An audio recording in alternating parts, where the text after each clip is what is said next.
All right, guys. I'd like to start now talking about actual technique. So the basic outside funk position on the ground for how this is going to function. If you think about anything, any jiu-jitsu position, any martial arts position, if move it a little left, move it a little right, rotate it this way, make it too high, make it too low, it breaks it. How do you get out of the way of the punch? You step back, step sideways, lean a little bit, knock it to the side. I'm not saying it's always easy, but it is simple. So when you want to think about managing threats here, what I'm trying to understand how to do, and again, it's important that this is to keep in mind this is going to function, generally speaking, differently in fighting than in jiu-jitsu, because if people want to, the behavior of your opponent is generally going to be different because he has different skills and different goals. So again, keep that in mind, that the way that this plays out, and we're going to stack some like sparring video and stuff into this course, because why not? Anyway, the way that this plays out can be a little bit different because people may or may not want to tangle the legs with you, may or may not try to, think about more of a wrestling type of response, may or may not think about more trying to attack your back. But we need to be able to manage each of these threats simultaneously, and that started that is recognition, and also again to use my one of my coach and friend Faraz Zahabi's phrases is knowledge of position, not just technique, like understanding how these things work. So. Here we are. This is going to be kind of interesting. So if I start with my elbow hooked around David's knee, I'm going to fall to the outside. My goal now, if you start, let's take the back position. So here we are. I'm like, so you throw your hooks and stuff? I'm like, well, this ain't great. What I want to do is make myself perpendicular. So rather than parallel, I'm going to be perpendicular. So our spines are parallel. I'm going to make myself perpendicular, off angle. I'm going to get my butt in between me and him.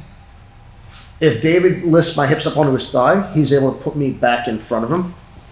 My job is going to be to get my butt to the floor, if I can, between me and him, creating a fulcrum, which permits leverage here, controlling his base leg. Can you drive into me, please, David? Can you, can you like tight waist grab, can you reach me? Not meaningfully. Yeah, not meaningfully, not without reaching. So, I used the double word. So I said reach, I meant like, can you get to me? And then let's call a reach not being like this, but doing one of these, the sort of thing that usually gets you in trouble. So if we come back, we're going to do this before our partner or opponent's seatbelt says. Walk to the side, hips out. David wants to put me here. I want to be here, perpendicular. If David wants to be powerful, this foot is going to be on the ground. If David wants to be a shell, it's not. Which one do I have to worry about more? It kind of depends on what he's up to. Oddly enough, if he's this little shell, are you able to make it to stop me from knocking you back, or is it challenging?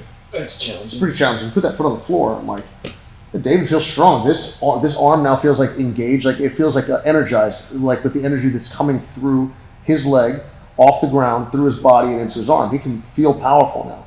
I need to understand that this is my base position and that makes me safe. Can you drop into my legs or anything? It's going to be challenging. Effective. It's going to be a little off. It's just going to be a little bit off. Again, if I sit here and let David do 4 things in a row, yes, I can get in a lot of trouble. But what I want you guys to consider is that's actually not a serious threat. When you want to start to think about grappling, it's not a super serious threat, generally speaking. But when you want to think about fighting, it's a seriously not serious threat. There's a handful of people that you'd have to watch out doing that. You probably know who they are. And then even then, if you gave me the choice between getting a hold of somebody's legs and mounting them, I would mount them. I would absolutely want to mount them, or be in a situation where I could hit them in the head a whole bunch of times with my elbow or my fist. So it doesn't mean that it's not to be taken seriously. But again, we need to be able to start to categorize like a hierarchy of what's actually seriously threatening here. If you were reduced to trying to leg lock me in a sport where you're allowed to punch me in the face as hard as you can, you're either really good at that thing and you're using it as a specific tactic to pull, you go like, hey, I don't really want to make this about punching. I want to make this about grappling. Or you are using like your third tier, options. I don't want, if I have a pistol, a rifle, a knife, and I'm somehow fist fighting you, I'm either really good at fist fighting and I just feel like doing it. I'm not allowed to use the other things, or I'm being a bit of an idiot because I'm not utilizing the more powerful weapons available to me. So if we come back again, David goes to outside funk, if he takes his right arm around, His hips are between me and him. He's expanding his body. Give me a favor, like curl tight, pull your legs to you, and squeeze my arm.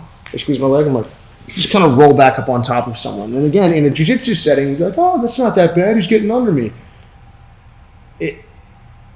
I don't know how to put it other than like the amount of like, if people had better defensive resources, that wouldn't seem like nearly as good of a thing as it often does for a while. And also, again, if you can't take the context out and go like, yeah, man, if it took you 15 tries to do something in a setting where the other guy has to engage you, it may not function exactly the same way in a different context. Just put it that way. What David wants to do is, again, let's pull that back in tight.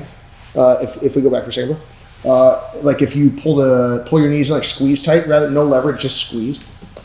This is where it's going to get pretty gnarly. Like, it doesn't mean that David couldn't come up with some sort of nifty submission-oriented trick. But all of a sudden, what he's done is he's allowed really dangerous pieces to hop onto the board in a way that they weren't a second ago. And you go, that's just not a good idea. That's just not a good idea. Even if you manage to make it work. We've all done it sometimes. You go, oh, kind of got away with that one. Don't kiss your own ass when you do something like that. Go, like, yikes, we kind of got away with one. So what David's doing is he's making a check against me. So his hips are actually, his butt is like in the way. And I'm like, man, it's hard to get around here. This is a serious issue. If I stay on my back, I'm not really meaningfully powerful. I'm trying to figure out how to weasel my way through. If I start to post, I'm up and I've got more power, but he's going to start to be able to have a lot of nifty kind of offensive options from here in a second. But if you notice, if we rotate this away, David is down at the end of my ankle, so he's created a longer lever, almost like he's knee barring me. And could you go elbow deep at the knee? This will do. Now, if I'm big enough, I might be able to like drive back over. Do me a favor, can you grab your own thigh? Just to make sure that this is sturdy. So it's challenging for me to get my leg out in the event that they do, which for the record will happen. Sometimes we're going to have options for that as well, or answers for that as well. But what David was doing initially was perfect. He lengthened the lever by going to my ankle, anchoring his own arm. He's as far away from me as he possibly can be. Can you just... We'll get to this in a second, like, again, how to do all of these things. This is your base position where I'm like, I can't really reach you. By the way, could you hit me in the face if you felt like it? Yeah, you hit the fuck out of me. It's actually pretty aggravating because in order to come close enough to hit him, I've got to bring my dome, my beak up there, and he's pretty far away. David, can you like accordion, like go like small and then like almost like crunching? Yeah, you could hit me pretty freaking hard. In order for me to hit, I have to post this hand on the ground. If I'm posting that hand on the ground, a lot of bad things are going to start to happen to me, or at least potentially start to happen to me. 1. 2, I can peck with this one because I'm not in a position to like really accordion myself. If you notice, my hand is driving me this way and my foot's driving me that way. I'm not really in a position to go towards David, so I can peck at him, but it's really going to be challenging. If I'm grabbing his hips, his waist, he's going to hit me a lot. This is a little bit more. Frankly, I love this in grappling, and it works really, really well for me at this point. It's better in fighting because people can't hunker like this without getting hit in the face. But still works fine in grappling. But if you notice, David's through my guard. You double me. You hop over. I'm like, yeah. We'll get there later. Can you go that way and single me? Can absolutely happen. If we switch for a second. If you don't mind, hop back there. Thanks, buddy. So, there you go. I mean, you can pick up their base leg. What you're going to find is that your ability to construct your own base while managing theirs, if you like, what's a takedown? If not just David staying in base and he's taking mine away from me and then not letting me get it back. There's a bunch of different techniques and tactics that achieve that. But in concept, he's like, yeah, he's staying in like solid physical position with his structure underneath him. He's knocking my structure out from underneath me one way or the other. And then he's not permitting me to build my structure again. So if you knock them down in this position, and then you're just simply understand how to rebuild your own structure while not permitting them to do the same thing. There's words for that. It's called a sweep or a takedown, however you want to think about it. Reversal. The problem is, like, I've had students do this in competition. Unfortunately, the refs don't know what they're looking at, so it doesn't count. It doesn't score. But there's plenty of things that don't score in wrestling that are fantastic. There's plenty of things that don't score in jiu-jitsu that are fantastic. Think about how many effective things, like ADCC is a good example. Obviously, a very, very high-level tournament, very, very good tournament. How many things that don't score just because they don't score? You're like, okay, doesn't mean that it's not effective. And it doesn't mean, and oftentimes you go like, hey, you landed in side control. Yeah, but that doesn't score though. Like, why not? Do you get points for doing a specific action? Do you get points for like being in a specific position? So just stuff to consider. All we're looking to do is, again, figure out what the actual mechanics of these things are. I'm just trying to knock you down and keep you in a non-powerful position so that for striking or grappling, and then figure out how to reconstruct my own base while I slither through your defense at the same time. And if we're able to achieve that, we should be fine. So again, to come back, you're going to want to make sure that you're creating leverage, getting your butt into the pocket of their hip. So I don't want to be between David's knees. I'm dropping my hip to the outside. Learn how to defend leg locks, and learn how to defend leg locks without doing this. Like, learn how to actually go through them, because people are going to grab your legs, but I do want that. Like, I want you to try to attach to my leg as you go to the bottom, because when I extricate myself or defend myself, I'm going to be on top and pressing, passing, hitting, you name it. So rather than going, let's say, for instance, you find yourself, you're like, hey, I don't really know how to defend an outside heel hook yet, or inside heel hook, or someone's trying to hook you lock. Well, once you solve that problem, it won't be an issue anymore. Now all of a sudden you'll just be on top, and they will have effectively swept themselves. So my hip is in the way. Elbow at the knee is okay. If you so, grab your thigh. They're going to be a little stronger. If you can be all the way on the end of the foot, it's awesome. If David's posting his hands and feet, he's going to feel powerful, but he's going to be more open. If he keeps his shell super tight, this is going to be aggravating. This is where it's like, oh man, how do I leg lock this guy? Like, you don't. How do I triangle this guy? Like, you don't. I mean, you could, but it's stupid. If I'm really intent on not letting you pass my guard, do something else. This is like simple, like okie dokie. This will pick up. And David may be a more experienced and more skillful standing grappler than I am. If I start in that spot and he's starting on his back with his legs up in the air, if I can't score there, probably not meant to score.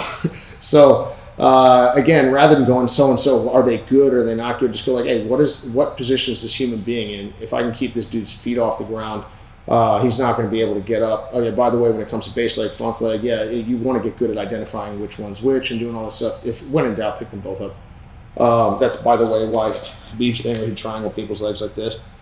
Like, I don't know if he knew what he was doing or not. Probably did. He's kind of good. But at the same time, if you have both my feet, and there's only two of them, you've definitely got the leg you want.